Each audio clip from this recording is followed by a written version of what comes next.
Hi, I would like to thank you for selecting my digital access presentation and welcome you to TCIA Expo 2025. My name is Damian Snyder, and my presentation is titled Unlocking the Hidden Potential of a Properly Installed Cable Through the Use of Modern Tools and Creative Techniques for Long-Term Reward. I'm a board-certified master arborist, currently working for a tree care company that primarily services the Bucks County, Pennsylvania area. I've been in the green industry for just shy of 30 years now and have filled almost every role imaginable. I actually got my start running a weed whacker for a commercial turf management company, but received my first taste of tree work during that time. I found my love for tree care, elevating street and parking lot trees with a power pole saw and an older model whisper chipper. And of course, there was no required PPE at the time, so thankfully I made it through unscathed. But I was hooked.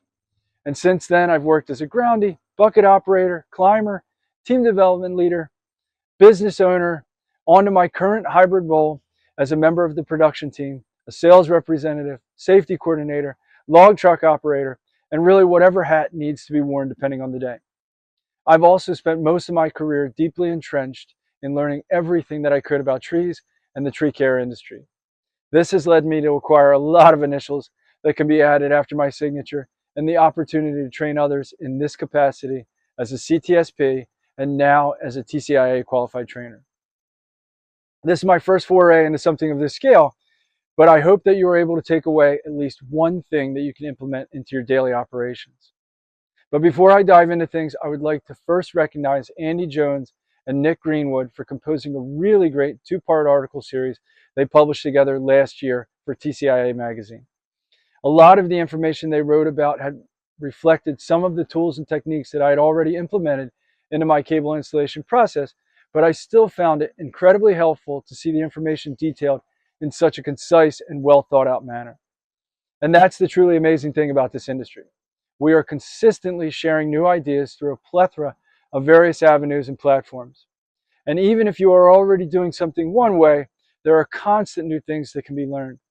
Arborists as a group are forever trying to teach and help each other, creating an open market of ideas for us all to pull from to increase our daily efficiency and, even more importantly, to keep us all safer throughout our daily operations. So although for some of you, what I'm presenting today may be mostly old news, once again, if you take away one or two new things, then I've done my job properly.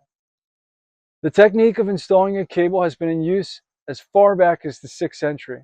Not surprisingly, it was monks and scholars who were using them to support weak or damaged trees in and around their monasteries.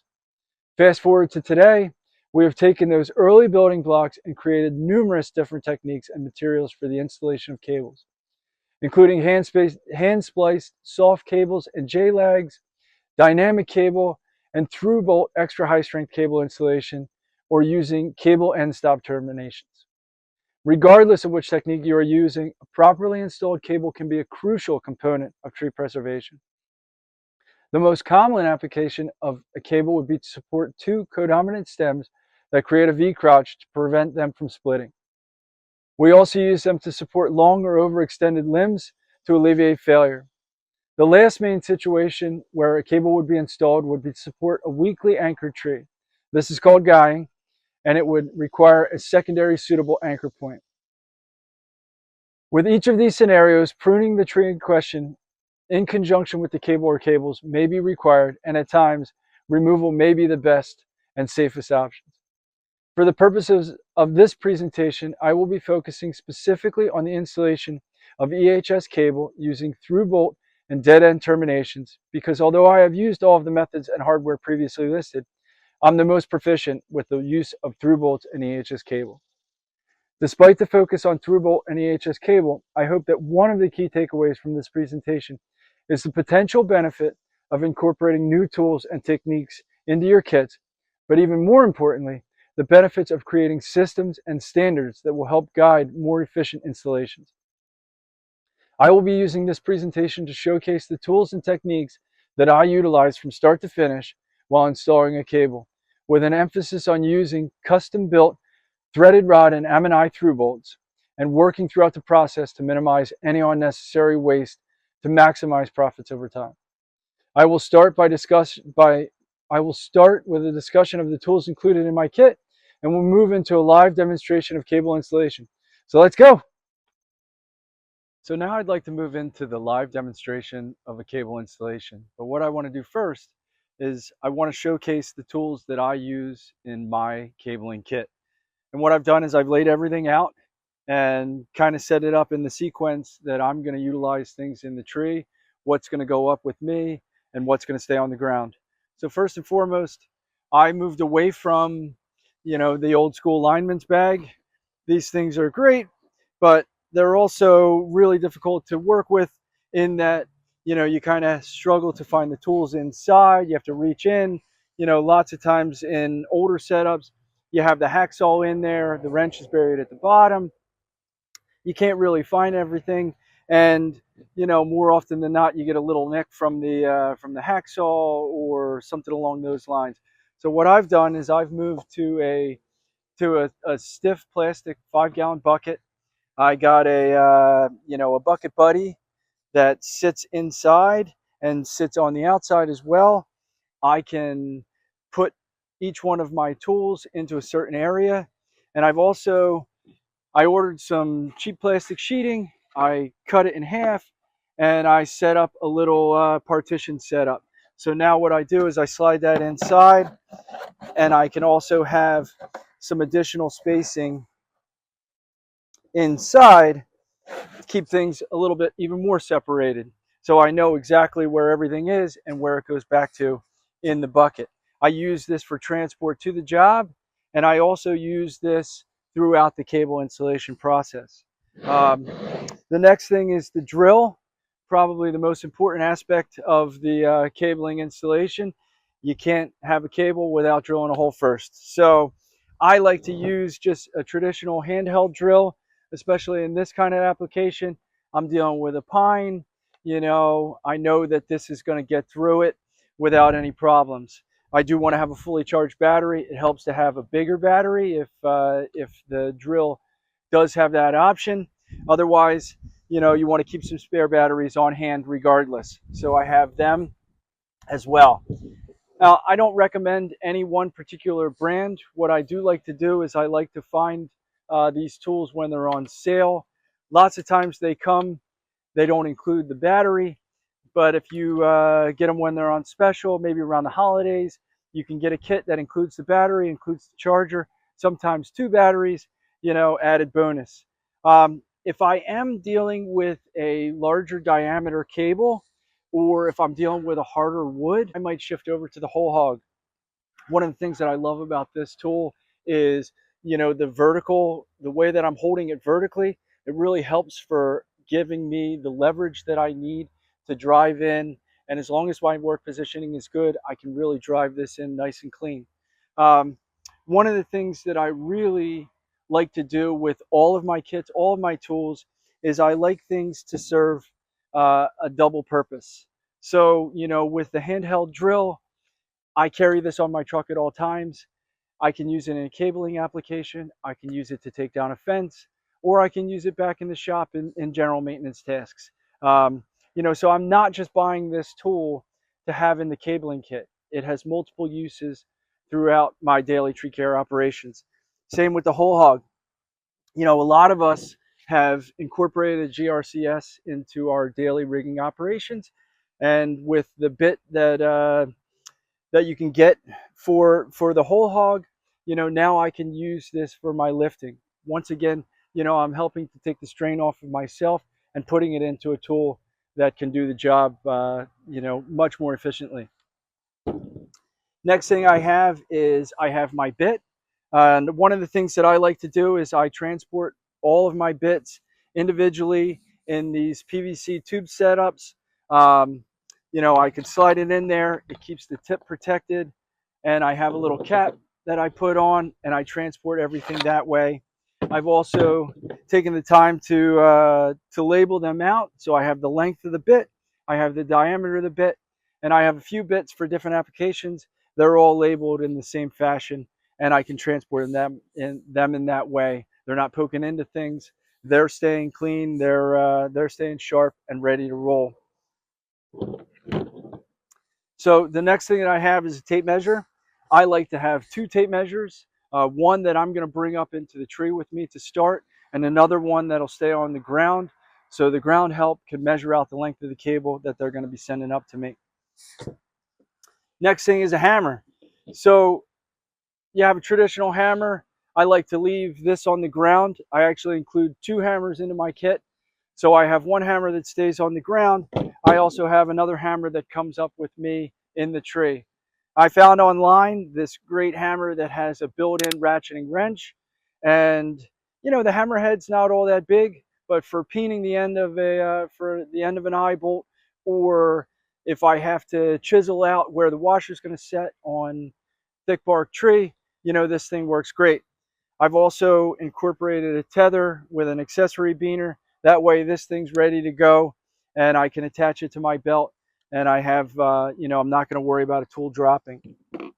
Next thing is the chisel. So I have just a regular basic chisel. Use this just to get rid of the area where the washer is going to set, like I said, in a thick bark tree. That way it's sitting up next to the wood, and you get a nice tight fit. So now there's a couple things that I've incorporated into my setup that I don't know if a lot of guys are using yet. One of them is a laser measuring tool. Now I love this, and it's not perfect. You know, if it's really bright and, you know, the sun is shining exactly where I'm trying to get the dot, it doesn't always show up. But, you know, more often than not, I'm able to get a measurement of the length of my cable using this tool. One of the things that you have to keep in mind is with this tool, it'll measure either from the back, which is sitting up against the limb, or from the front. So I have this dialed in to measure from the front.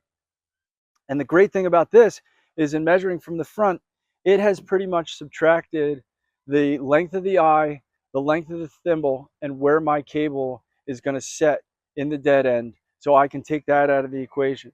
There is a little math incorporated into my setup. So, you know, when I take my measurement, I've already deducted, you know, the length of the laser measure. So I've deducted one side. And what I typically do is I will have the measurement of the length of the eye and the thimble for the ground guy, and he will deduct that as well. So my cable is measured exactly to length when I'm up in the tree. I'm not cutting anything off, maybe a little bit, but for the most part, I'm not dealing with any shorts or anything else like that with this setup. That's another thing that, you know, I've talked about earlier is getting rid of waste. Getting rid of waste is super important to me. You know, cable's not cheap in the long run, and if I can get rid of those shorts, it's that much better. The next thing that I've incorporated into my kit that really helps to take the strain off of me up in the tree is I've incorporated a roll and lock with a sling. So what I do is when I first go up into the tree, I take this with me. I'm going to set this on a limb nearby or around the trunk, and I'm going to bring up a secondary line. I'm going to feed that down to the ground help. And then when I get to the point where I'm bringing up the bucket, I'm bringing up the cable, I'm bringing up the eye bolts, the dead ends, the ground help is now going to pull that up to me. And this is going to sit right in the area where I'm working. And I can just reach into the bucket at my leisure and grab the tools or put tools back, you know, without having that hang off of my belt. Anytime that I can get rid of the strain on myself up in the tree, you know, I'm going to try to do it, especially in cabling. Lots of times, you know, when you're pushed off away from the trunk, you know, or pushed off away from the lead, you know, it's not always the most comfortable aspect of tree care. So anytime that we can take a little bit of the pressure off of ourselves, the better. The next thing that I've incorporated is a grinder. So, you know, the grinder for me, it gets rid of the hacksaw and it gets rid of the bolt cutters. So to start out, the grinder is going to stay on the ground. The ground help is going to use the grinder to cut the length of the cable. And then with my system, you know, since we're building out custom length eyes, he's also going to use that to cut the eye to length. And once again, you know, I have the same manufacturer of grinder as I do for my drill. That way the batteries are interchangeable. I can use them for both tools. I always want to keep a couple extra wheels, with me, and make sure that I have the tool to switch out the wheel if something goes wrong. Now, you know, it does create sparks, so for some people, it's a learning curve up in the tree that there's going to be sparks flying. But if you're using the tool properly, the sparks are flying away from you, and you're cutting that just enough to be able to hammer that end off and put that in the bucket. Everything's nice and clean. You're not dropping anything to the ground, and you can put everything, into the bucket, and that is lowered back down to the ground help at the end of the cable installation. When I first go up into the tree, I have a small little ditty bag. I put the tape measure, the hammer, the chisel. I bring the drill up with me, the laser measuring tool, the roll and lock, and then I'm bringing a secondary line. That's all I'm bringing with me. Everything fits in this little bag. The the drill I will actually have attached to the side, and it's attached to a tether. And but I'm not carrying a heavy bag. I'm not carrying a gas powered drill, and I don't have all of that stuff on me when I first go up. I use a tool lanyard throughout the whole process. So I've made some, some tethers on the tool with accessory cordage. So I have one on the drill already. I have one on the grinder as well. So all I have to do when I get up there is just click it in before I even pull it out of the bucket, or before I even detach it from myself, and I'm ready to go. There's no point where the tool is going to fall. It's not disconnected from me at any point in time. So, those are really the things that I'm going to bring up with me. So now we're going to move into the tree, and we're going to perform an actual demonstration of a cable. Okay, so now we're up in the tree. We're in a multi-stem white pine tree in my front yard, about 8 to 10 feet off the ground. It starts to split off into 5 or 6 dominant leads heading up. They're all kind of competing with each other. So, there aren't a whole lot of high value targets that are underneath this, but if it did fail, the potential for it striking my fence, landing out in the street, or somebody being underneath it are relatively high. So what I want to do is I want to install a cable between 2 leads for right now that are growing right next to each other. They're pressed pretty tight, so there's definitely potential for some included bark down there at the bottom. And, you know, over the past couple winters, with the wind being what it is anymore, and definitely transitioning from winter to spring, it's lost some big branches through wind damage. So, you know, every time the wind blows really hard, it gives me pause that eventually it's just going to fail. So what we're going to do is we're going to use this as an example for setting one cable. We're going to kind of go through the process as I described it on the ground, and you'll get to see firsthand the tools that I'm using, how that I'm using them, and be able to glean your own information from that and put it into play in your own operations. One of the things that I want to stress here, though, is that no 2 cables are the same, no 2 scenarios are the same. How you're accessing the tree, what you're doing in the tree, when you're installing the cable, the length of the span, all those have to come into play. So what you want to kind of think about with this is utilizing the tools and using them in a way that works for each scenario, and not getting lost in I have to do it this way, and being regimented with that. The nice thing about this is the span between these 2 leads is not that great. I can work one side and then work the other from one tie-in point. um, I can leave the bucket and my tool apparatus set in one spot. I don't really have to move anything around. And, that's really nice. But if you do have a longer span and you have to shift things around, you want to think about how you're going to do that.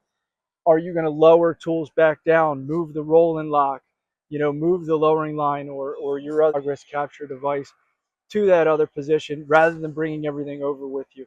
Does it make more sense? You have a good tie-in to bring everything over with you and then lower things down from there, so that you're not carrying them all around. You know, are you done pruning? Or do you have more pruning to go? You know, so all of those things are aspects to consider in cabling. The only thing that I'm trying to do is build certain efficiencies and to kind of have a system in place, a sequence in place for how these things go. And you know that efficiency is going to first and foremost take the strain off the climber, speed up the job, which in turn is going to increase profit margins, you know, over time. I want to think about that, you know, that this isn't set in stone. You know, it's really just certain aspects of it, you know, that you can implement. If you can implement one or two pieces, great.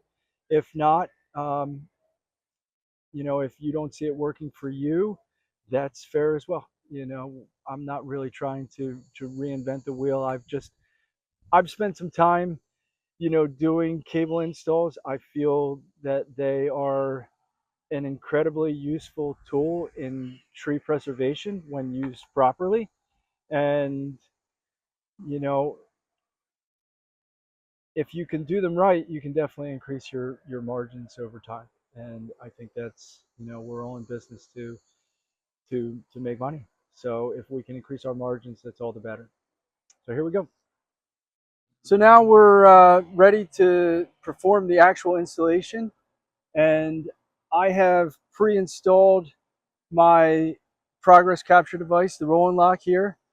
One of the things that I just want to remind everybody about with the Roll and Lock in particular is that you have to be mindful of which direction you're feeding the rope through. You know, that's going to come into play when the ground help is pulling the equipment up to you. You also want to try to find a branch or juncture nearby that hangs the bucket and your tools in an area or at a height that you can access easily. You don't want it too high, you don't want it too low.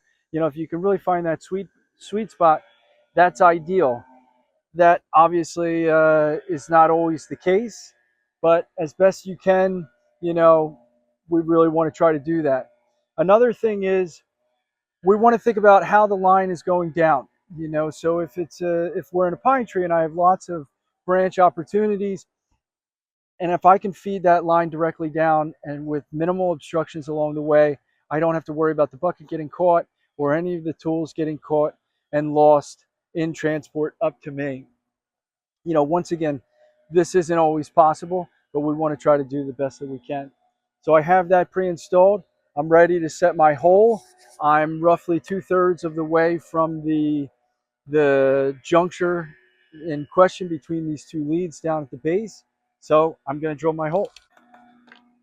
So I'm getting everything lined up nicely from one to the next. You want a straight line between your eye bolts to the cable on the other side and the eye bolts on the other side.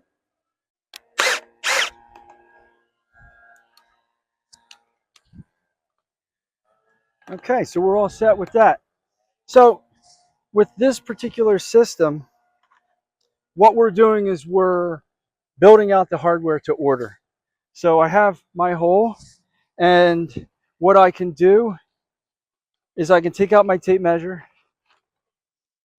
and I can get a rough measurement of the diameter of this tree. So I'm at 11 inches off the tape measure. One of the other things that I've done is I took a dowel and I measured it out and I put some lines on it to get a measurement. And I can feed that through and I can get my measurement. So once again, I'm at 11 inches. Either the tape measure or the little dowel can do the trick. You know, I'm not asking you to build out the dowel. The tape measure gave me a pretty accurate measurement. From there, I have to remember the length of the nut and the washer, so I want to include that in. So I'm going to call down to my ground help. Hey, I need you to build me out an eye bolt 11.5 inches. So that way I'm set.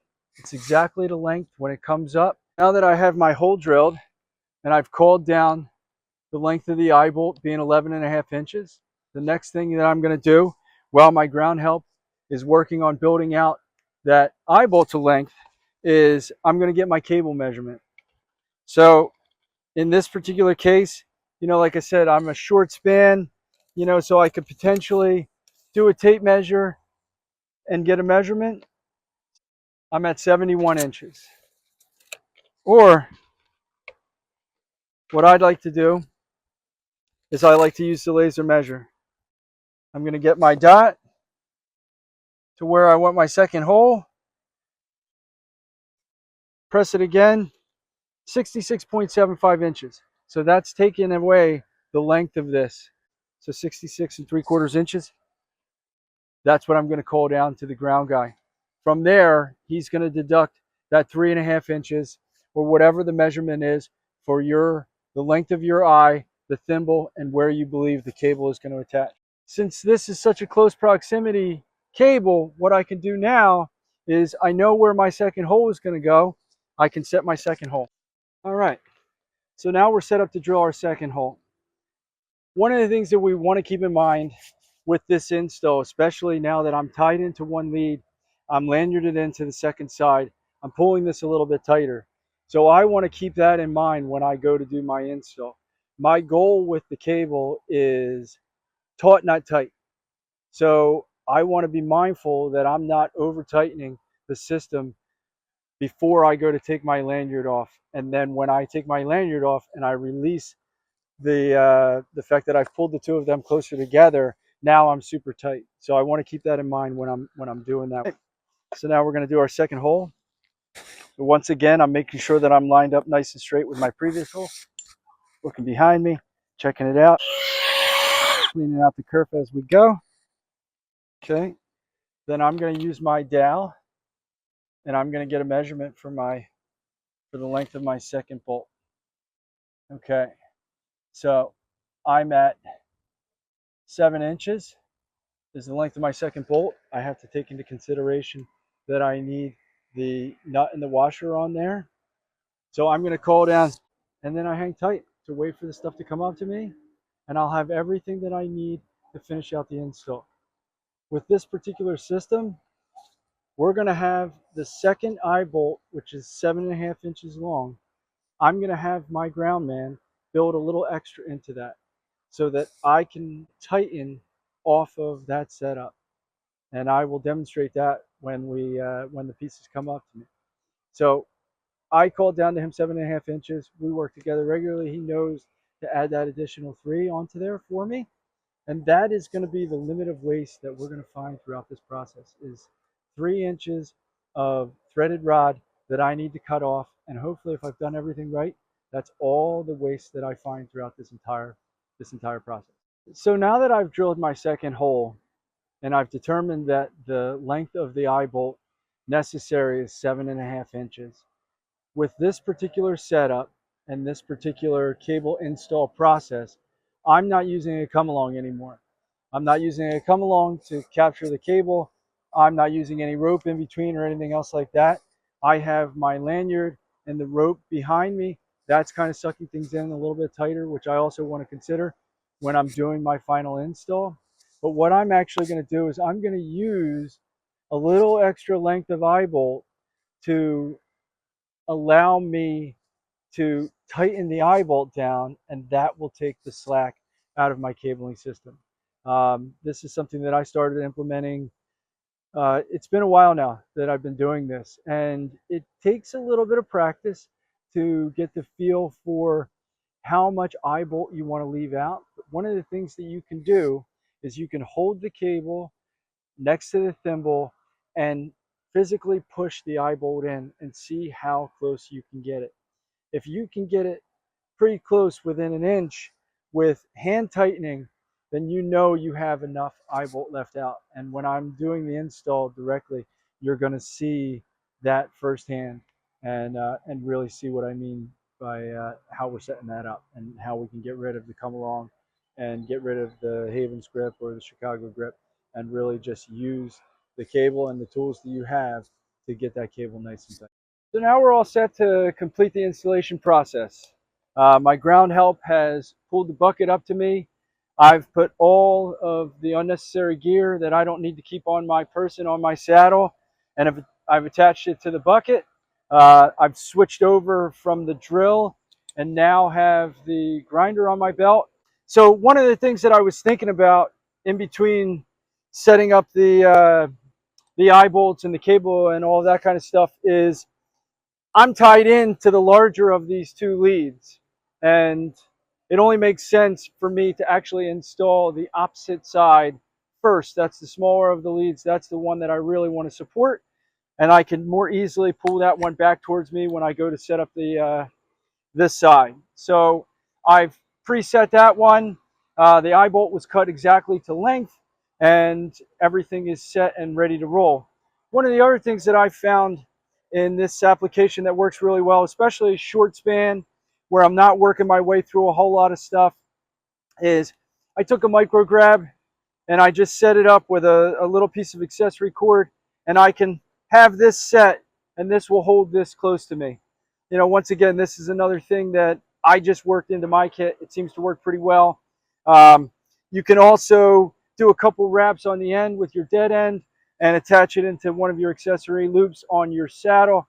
Bring it over to you. That works really well, and then you can still take it off and not waste that dead end when you're putting everything into position. So I'm just using this micro grab for right now. It's keeping everything nice and close to me. And I'm just going to proceed with the installation.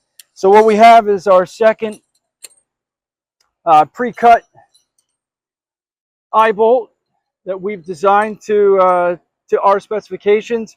You know, I hollered down originally a length of 11.5 inches, and I also added the 2 inches that will allow for me to do the adjustment like I've spoken about, and you'll get to see right now. I'm just going to set that in. All right, we got that in. We're going to set the nut on. Okay, we're going to get our second dead end ready, get that into position. And what I do is I'll pull out that slack that I've built into the system. And I can pull this, so I can take this off the micro grab now that I have a hand on it and I'm ready to do my install.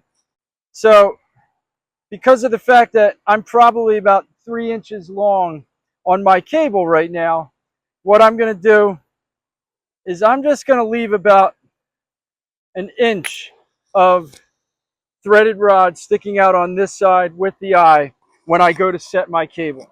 So that'll allow me to tension that accordingly and take any slack, any unnecessary slack out. And now before I proceed to do the other side, I have this little bit of extra cable that I want to get rid of. So I'm actually going to use the grinder, and I'm just going to cut that extra bit of cable off.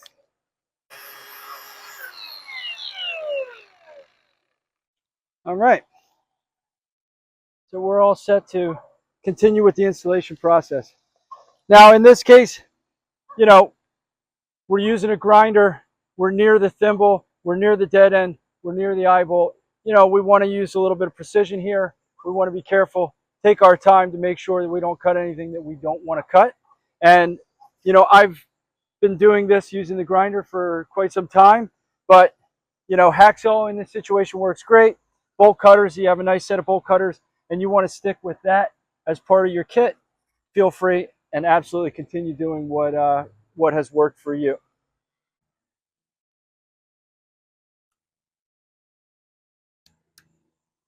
So now, as I stated before, you know, there's a little bit of a learning curve with how this is going to work with tensioning this up. But you can see there's a little bit of, you know, there was a little bit of slack in the system from the eye bolt being out. Now when I push that tight, I've taken that slack out of the system.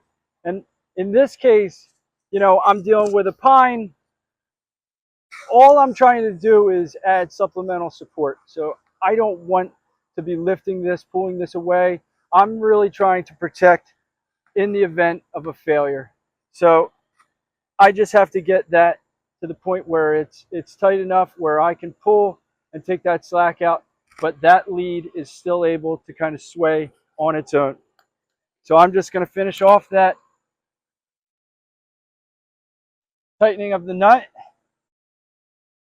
Okay, And now once again, I can take the grinder out and I can use that to flush off this additional threaded rod.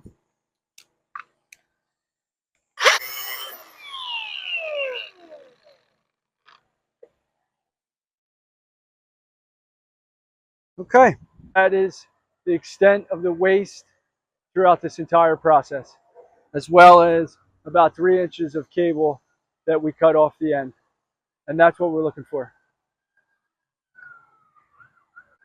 So the last thing we have to do is peen the end, and we're all set.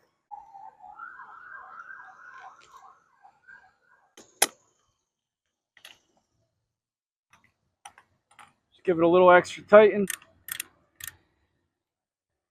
All right. So we're all set. And those are a couple of the things that I do to install a cable up in a tree. Okay. Since I realized that it may have been difficult to see exactly what I was trying to showcase up in the tree, I've built this little mock-up here on the ground, so that way we can do a little quick demonstration here, and you'll get a better firsthand visual of exactly what I was trying to do. One of the other things that I realized when I watched the video replay was that I didn't call out any sort of stand clear or any sort of warning to the person on the ground. I was fulfilling both the role of the climber and the ground man during that process. So I think I took that for granted.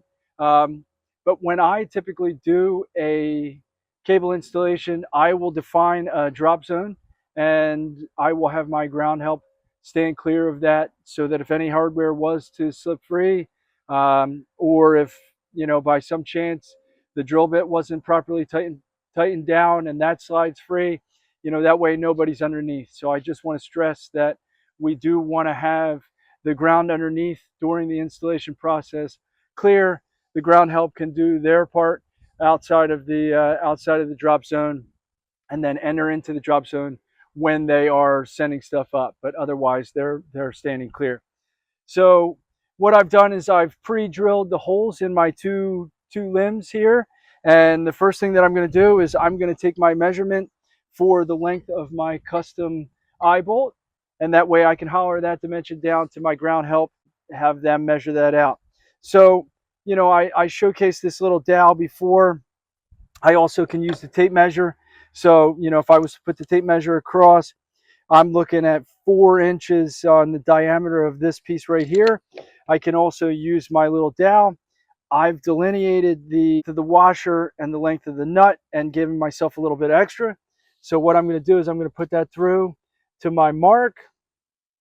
I'm going to put my finger on there and I'm going to bring it out. So I'm a little bit more than 5 inches on the length of my custom hardware. So I'm going to use my tape measure.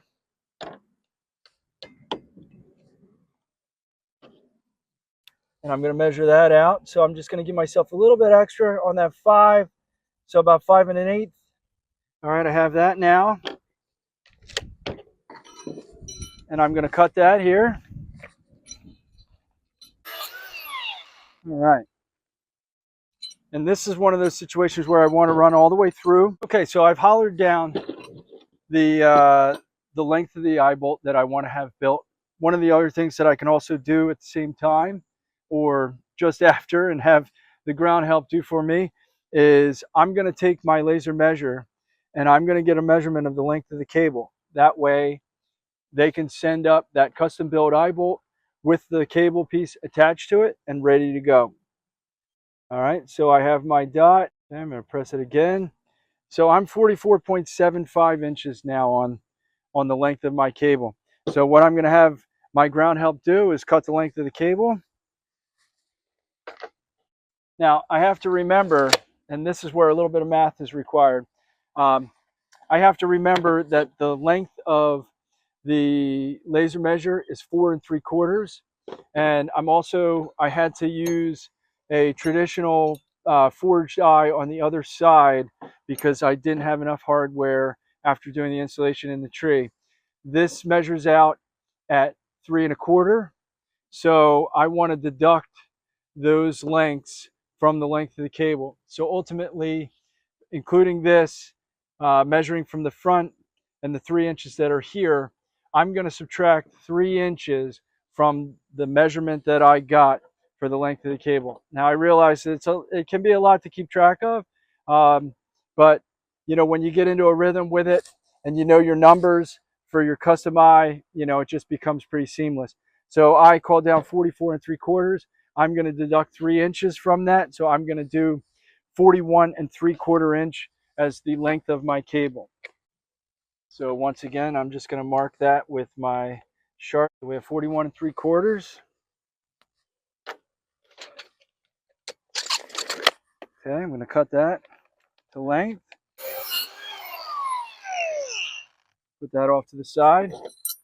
And now my ground help can build this out for me. And they'll send this up, you know, with the bucket. And that way I can move on to the next position pretty seamlessly. Okay, we have to remember short end goes on first. All right, so now we have that. The ground help has sent this up to me. And now we can install this end, and this will be our fixed end, so we can go through the full installation process on this side. All right, so we just want to get that tight enough so that we're not actually backing out the bolt, and then we're going to peen this end. All right, so that's pretty good. Okay, so we don't need that for now. Can shut the laser measure off. All right, so then what we're going to do now that we're moving over to our other side, this is the side that we're going to leave a little long. And this is one of the things that, you know, one of the reasons why I really like the, you know, building out the eye is I don't have this dead space for one, which you find with a lot of these shorter, you know, the 12-inch forged eyes.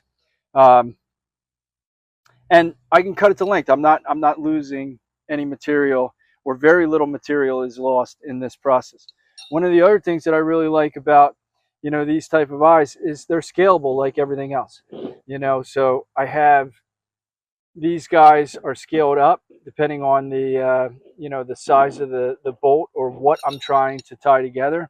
So what I want to showcase here is my tightening method. And what I'm going to do, since this is a short span, is I'm going to leave this about an inch out. If it was a longer span, I would leave more. So you can see that I'm leaving about an inch of the eye sticking out for when I go to set this in. So I can hand hold this, get this lined up, get it wrapped on short end, and I'm going to hold that pretty tight. But what I can do is, now that I have one on there, I can see, you know, as I pull that tight by hand, I'm tightening that down. And what I might even want to do is, I think I'm going to back this out, and I'm going to try to get even a little bit more pull for my first wrap so that I'm in a little bit closer. We're going to get that in there. And now, yep, we're going to be right where we want to be. So this is the part that I said that's kind of a learning curve. You know, you may have to make a couple little adjustments, but the nice thing is you wrap that on, couple wraps, it holds it tight, and you're able to do the hand manipulation that you want, like I said. So, you know, I have that in, and now I'm pulling that tight. When I go to crank that down on the backside on my nut, that's really going to lock everything in place. And I haven't had to bring, you know, come along into the equation. I haven't had to use any additional ropes. Okay, so now that I have that on, what I'm going to do is now I'm going to crank that down. So I can do by hand to start. All right.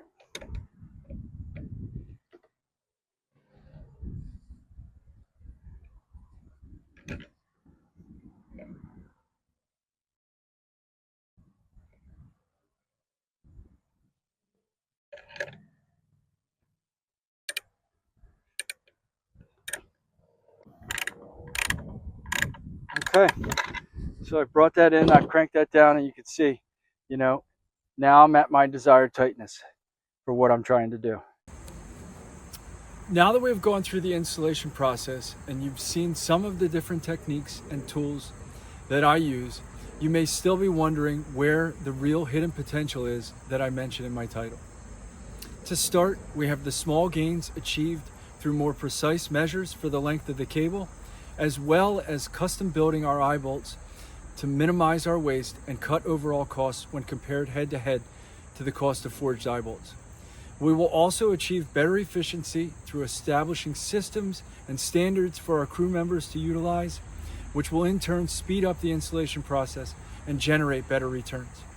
So regardless of what you may be charging for your cable and whether your price for each is based on man hours attributed to the installation, or you have a generalized flat rate for installations, if you are able to speed up the process and cut materials costs, you are guaranteed to see increased margins. But the real hidden benefit to me is something that I haven't even mentioned yet, and that is through cable inspection. Every cable installed should be inspected at regular intervals to verify that it continues to function properly, or if not, to determine what adjustments can be made to ensure the continued viability of the tree or trees that we have installed the cable or cables within. And this isn't free. The necessity of periodic inspection is something that I stress to my clients when discussing the benefits of installing a cable.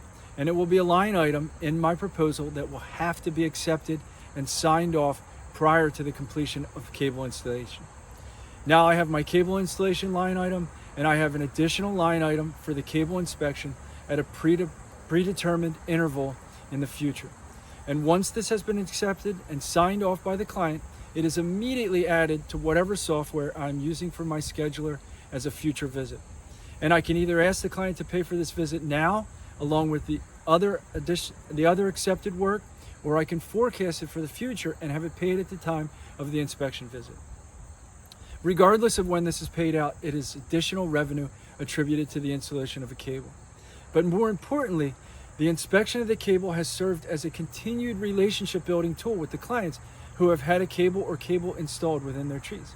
It has assured me the opportunity to be on the client's property again at a predetermined time in the future to not only perform the inspection, but also to hopefully perform another walkthrough of the property to potentially sell additional work.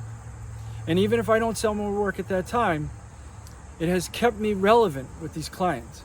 It will hopefully keep me at the forefront of any competition when the need does arise for additional work. So aside from the small gains through cost cutting and efficiency techniques, the real hidden benefit is in the relationship building that can be created through cable installations and relevance. Not only does the client begin to appreciate my level of expertise through the initial recommendation of pruning in tandem with cable installation, as opposed to slating their prize tree for removal, I will subsequently have the opportunity to hopefully prove this to them repeatedly through scheduled future visits to inspect their cable or cables. However, one of the things that I do want to stress with all of this is not to oversell cables, but rather to recognize the trees that could benefit from a cable or cables and to sell them.